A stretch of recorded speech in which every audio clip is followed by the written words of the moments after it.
શું તમે પણ તમારા ઘરના ઇન્વર્ટરમાં પાણી ઓછું થાય ત્યારે રસોડામાંથી આરાનું પાણી અથવા તો ડાયરેક્ટ નળનું પાણી ભરી દો છો? જો હા, તો થબી જાઓ, કારણ કે તમારી આ નાનકડી એક આદત તમારા હજારોનું ઇન્વર્ટર અને મોંઘી ઘાટ બેટરી ગમે ત્યારે શોર્ટ સર્કિટ કરી શકે છે અથવા તો તેને કાયમ માટે ડેડ કરી શકે છે. હા મિત્રો, આપણને એવું લાગે છે કે આરોનું પાણી તો એકદમ ચોખ્ખું છે, તો એ બેટરીમાં કેમ નાખી ન શકાય? પણ વિજ્ઞાન અને ટેકનોલોજી કંઈક અલગ જ કહે છે. આજે આપણે આ વિડીયોમાં પુરાવા સાથે જાણીશું કે નળનું કે આરોનું પાણી કેમ બેટરીમાં ન નાખવું જોઈએ અને સાચી રીત કઈ છે જેનાથી તમારી બેટરી 2 વર્ષ વધારે ચાલશે. એટલે વિડીયોને અત્યારથી જ લાઈક કરી દો, કારણ કે આજની માહિતી તમારા માટે ખૂબ જ મહત્વની હોઈ શકે છે. નમસ્કાર મિત્રો, ડિજિટલ જ્ઞાનના ડિજિટલ પ્લેટફોર્મ પર તમારું સ્વાગત છે. ઉનાળો હોય કે ચોમાસું, આપણા ઘરમાં પાવર કટ થાય ત્યારે ઇન્વર્ટર જ આપણો ખરો સહારો બને છે. પણ આ સહારો લાંબા સમય સુધી ટકી રહે એના માટે તેની અંદર રહેલી બેટરીનું ધ્યાન રાખવું પડે છે. બેટરીની અંદર સમયાંતરે ટોપઅપ કરવું એટલે પાણી ઉમેરવું એ એનું નિયમ મેન્ટેનન્સ છે. પરંતુ મોટા ભાગના ઘરોમાં એક મોટી ભૂલ થાય છે.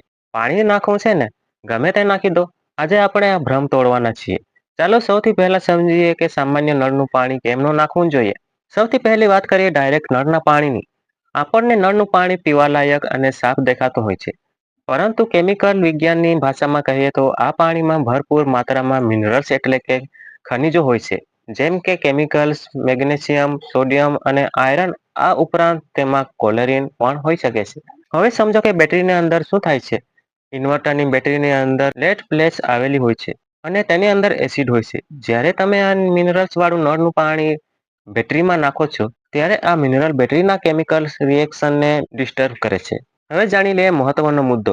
નળના પાણીમાં રહેલા કણો બેટરીની અંદર આવેલી લેડ પ્લેટ્સ પર જમા થવા લાગે છે, જેને ટેકનિકલ ભાષામાં સ્કેલિંગ અથવા સ્લેપ્શન કહેવામાં આવે છે. આના કારણે બેટરી પ્રોપર ચાર્જ થતી નથી અને પાવર આપવાનું બંધ કરી દેશે. પરિણામે જે બેટરી 5 વર્ષ ચાલવાની હતી તે માત્ર 2 વર્ષમાં જ દમ તોડી દે છે. હવે તમારામાંથી ઘણા લોકો કહે છે, ભાઈ, અમે નળનું પાણી નથી નાખતા, અમે તો આરોનું પાણી એકદમ ફિલ્ટર કરેલું મિનરલ વોટર પાણી નાખીએ છીએ, તો એ તો ચાલશે ને?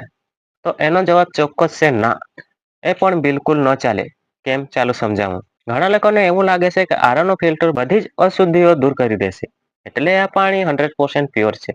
પણ હકીકતમાં આરોનું વોટર પ્યુરિફાયર પાણીના TDS ને જરૂરિયાત મુજબ સેટ કરે છે, જેથી આપણે પી શકીએ છીએ. આપણે જે પાણી પીએ છીએ તેમાં શરીર માટે જરૂરી કેમિકલ્સ અને બીજા મિનરલ્સ રાખવામાં આવે છે.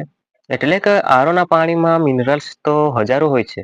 બેટરીને એવું પાણી જોઈએ છે કે જેમાં 0 મિનરલ હોય, એટલે કે 1% પણ શુદ્ધિ કે ખનિજ ન હોવો જોઈએ.